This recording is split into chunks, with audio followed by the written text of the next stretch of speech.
It was a big idea, and it came to Ted Wathen while driving across his native state. He was overwhelmed with the variety of landscapes he saw throughout Kentucky. It was 1975, and the nation's bicentennial was a year away, and plans were being made for all kinds of celebrations. Ted thought, why not go into each of Kentucky's 120 counties and document them as a bicentennial project? Photography that would celebrate Kentucky as it had never been seen before. Wathen approached the Kentucky Arts Commission, the Kentucky Bicentennial Commission, and the National Endowment for the Arts, pitching his idea to photograph each of Kentucky's counties. The National Endowment for the Arts said that they were starting a photographic survey grant, and that his project could qualify if he had a minimum of 3 photographers. Remembering Bob Hauer's documentary work, Wathen called him, and Hauer, in turn, contacted Bill Burke. Wathen sought matching funds, and by June, the team was ready to go to work. They divided Kentucky's counties between the 3 of them and set out with a $20 per day food, gas, and lodging budget. Each of them was armed with cameras ranging from 35mm to Polaroid to 8 by 10-inch view cameras. The Kentucky Documentary Photographic Project was on the road. This team of young men worked for 3 years, taking over 60,000 photographs and driving more than 30,000 miles in the process. For the most part, they slept in tents or in their cars and cooked their own meals.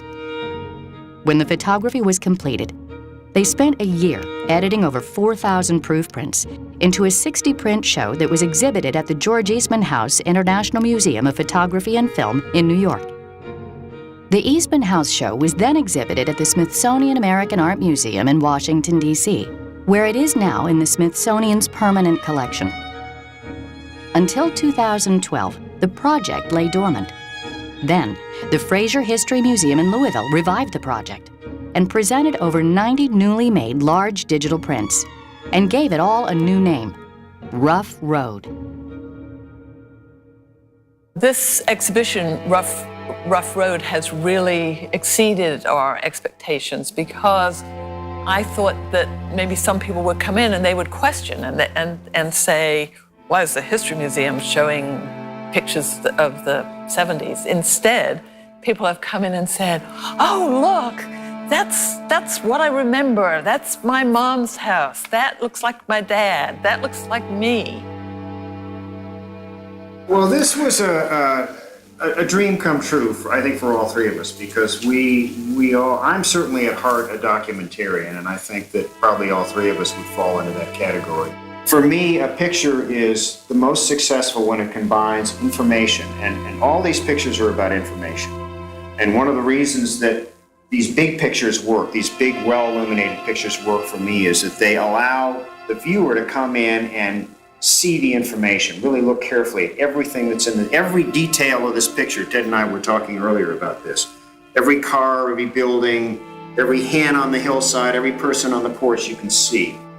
So if you can combine information and some kind of aesthetics, and I'll leave that term just as it is, composition, whatever it is, light, all those things, if they combine in some way, that to me is a successful picture. We very much felt that as a history museum, that we have a responsibility to show what history is. And what history is kind of yesterday. It's not all hundreds of years ago. I felt this was really evocative. And then the other piece that really was so important is it's Kentucky. So it's a vision of Kentucky in 1976. Kentucky was certainly not like what I was used to in Massachusetts and Connecticut. So, that just kind of made things interesting and was a motivation to keep poking around and keep looking and, just turn the corner and stop and talk to more people and see what was going on. I started off on this journey, and it really was exotic and really was scary. As a lot of people ask us that question. Weren't you scared? Yeah, we were scared. That's check day in Manchester. And I was told that you need to come to Manchester on check day because that's where everybody came to get their welfare checks. And that's the line. And nobody had bank accounts. They could get their checks, and the post office became a bank that day. And they had a police guard inside the post office, and they had tons of money, and they passed out checks. And what's interesting to me about that picture is it's all women. With Polaroids, I could give it away. And it really opened doors. There's a picture, it's called Postmaster, his son, and grandsons in Saul, Kentucky. And the postmaster has posed on the front porch, and he's like this. He's got his shirt off. You can see the scars on his belly. That was taken with a Polaroid back with a wide-angle lens on my Mamiya camera. The son and the grandsons said they didn't particularly want to be in the picture. So only the guy in the front is posing. I peel the picture off, I show it to everybody, they get to see that they were in the picture, and all of a sudden everybody else wants to be in pictures. So it really made a difference. Ted said, we got to photograph the suburbs. We're not photographing the city. You're not dealing with the middle class. You're doing all this stuff in rural Kentucky and eastern Kentucky, and you're not dealing with the suburbs. He said, go out to the suburbs, take some pictures. So I go out to the suburbs, I have this experience. Everything's sort of shut off. Everything's closed, it's like private.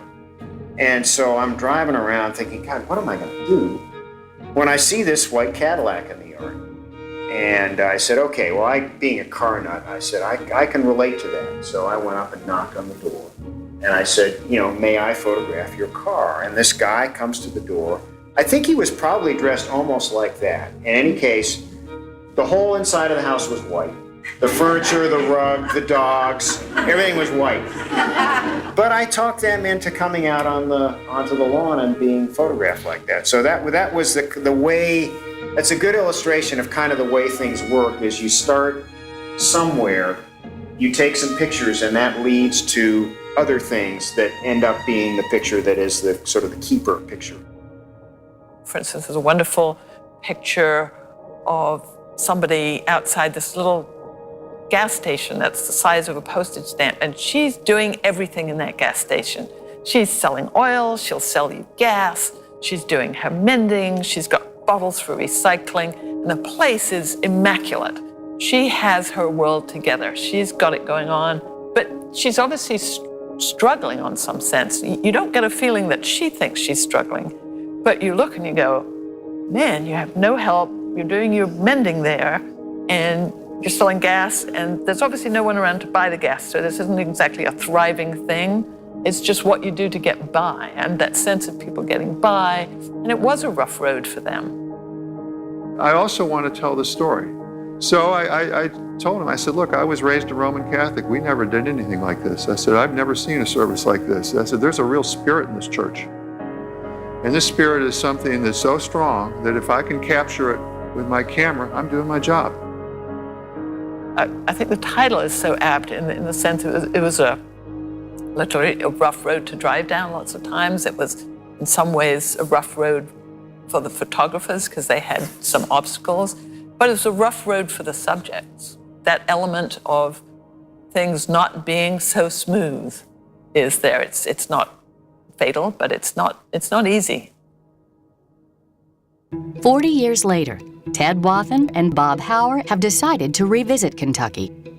The same eyes photographing the same subjects, 4 decades apart. They want to discover how the Commonwealth has changed and to see Kentucky through more mature eyes. We need your help and are asking you to support the new Kentucky Documentary Photographic Project. Please help us realize the valuable insights and perspectives that the art of photography and time can bring to all of us.